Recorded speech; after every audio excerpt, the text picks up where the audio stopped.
But it's like a belief that we have that you're bad and wrong if you are open and vulnerable. And that's why I think we don't connect to humans a lot of the time. And then we go through all these stories that we create that aren't even real.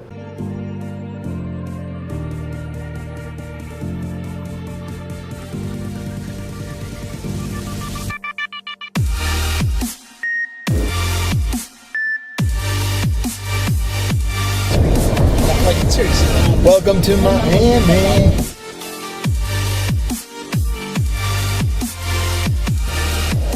Whatever comes to my mind at that moment. Atlanta, Georgia, here we come. This is gonna be fun. I enjoy to do a lot more corporate training. It's amazing to be able to see how fast for-profit corporations want to shift their belief system mindset to get results. It's about results. It's all about results. You want to get more sales, you want to get more contacts, you want to build a company, you want to drive more customers. It's interesting to be able to see how most people in for-profit corporations are willing to do what it takes, again, to get results. Be able to see how fast we connect with people today, it's unfreaking real. If you can't get them on the phone because their phone is broken, we get them on social media, email. It's absolutely amazing to be able to see how fast we get things done. Thank you, Daniel. Thank you.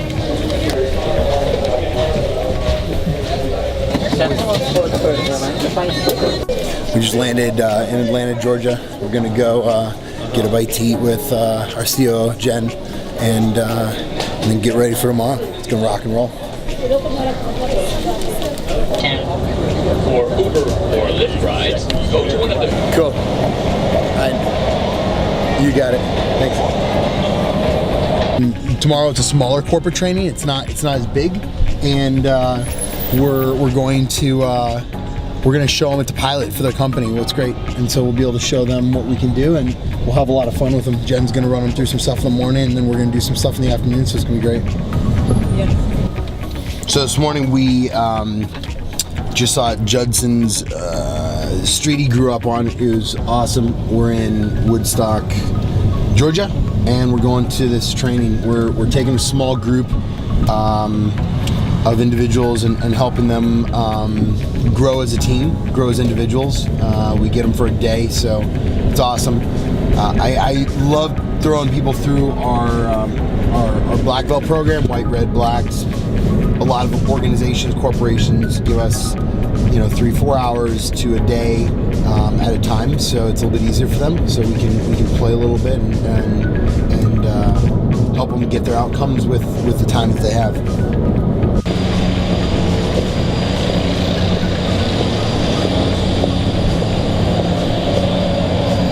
So comfortable.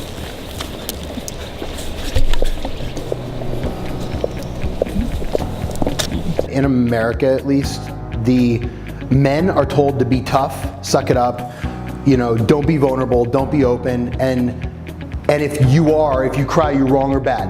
And it's really interesting because I'm one of the toughest human beings in the world, and for fighting, and I'm okay with being open and vulnerable. But it's like a belief that we have that you're bad and wrong if you are open and vulnerable. And that's why I think we don't connect to humans a lot of the time. And then we go through all these stories that we create that aren't even real. And we'll go into some fun stuff today on that.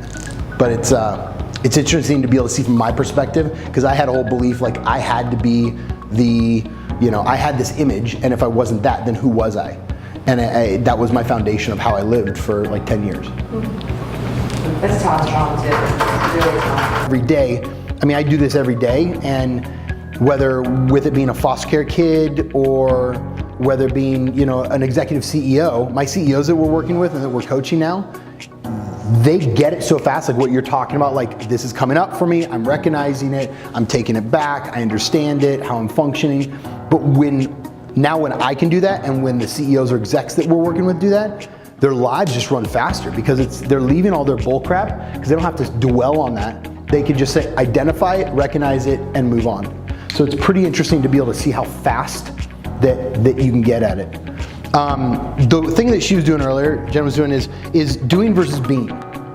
And then we'll go to, I'd love for you to pick a fact from, if you have something. Doing is like my job is, like this is what I'm doing in life. And I think the root of what's missing in ourselves and in our organizations is the way of being. So mine is loving, authentic, and committed. So how can I show up loving to my team every day? How can I show up authentic? And how can I commit to them and follow through with what I say? And it's never 100%, but I strive for 100%. Exactly. Pulling that emotion. And like a lot of what we talk about is language. So it's like I always ask people, like, do you like to be told what to do and controlled? Because what you're doing when you say, like what he was saying, when people get mad at you or you get mad at them, it's actually you're allowing them, you're giving them your power. Yeah. So that's the biggest thing. So I know that you were trying to rationalize through it. And both are okay.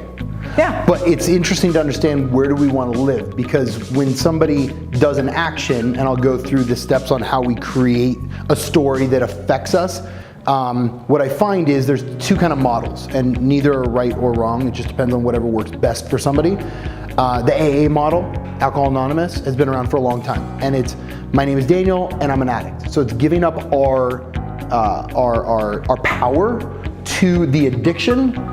Our model is the exact opposite. It's my life and it's my power. So I'm willing to take accountability for everything I do, everybody I hire, everybody that I'm around. So it's interesting how much accountability I'll take at this point, because if I hire somebody and they go do something, it's on me, 100%. So I find a lot of people, they don't understand, because, and that'll be the next thing we'll go over, is how do we create those stories from childhood? So from 0 to like 5, 6 years old, a lot of our subconscious is set. So how do we create that when we're young? For instance, my brother's a psychiatrist, and when his kid goes and touches like the stove kind of thing, or instead of saying, no, don't do that. Well, no's and don'ts, they've done studies like don't do drugs, war on drugs, like the stuff they've done, the no's and don'ts don't register in our subconscious. So to be able to understand what he does, he goes, hey sweetie, look at me, eye contact, watch this. And he'll take her hand and he'll put it next to the stove. He'll be like, it's hot. So they'll learn. So it's a progression on like being loving and helping serve versus like just telling them no and don't and being quick to act. So I think there's a different progression, but I think that some people learn faster because they want to, and because they're okay, willing to be open. And people say like you have to fail forward. Have you guys ever heard that? Yeah. I don't believe I've ever failed. Yeah. I've either succeeded or I've learned. So I look at it as a different context. Language. Because I find when I go into a room and say you have to fail in your life 1,000 times to get what you want, people are like, fuck, I have to fail? Yeah. Like really? Versus, oh, awesome, I get to learn and grow. So it's a little bit different. I don't know, what do you guys think about that? I think so. So can we?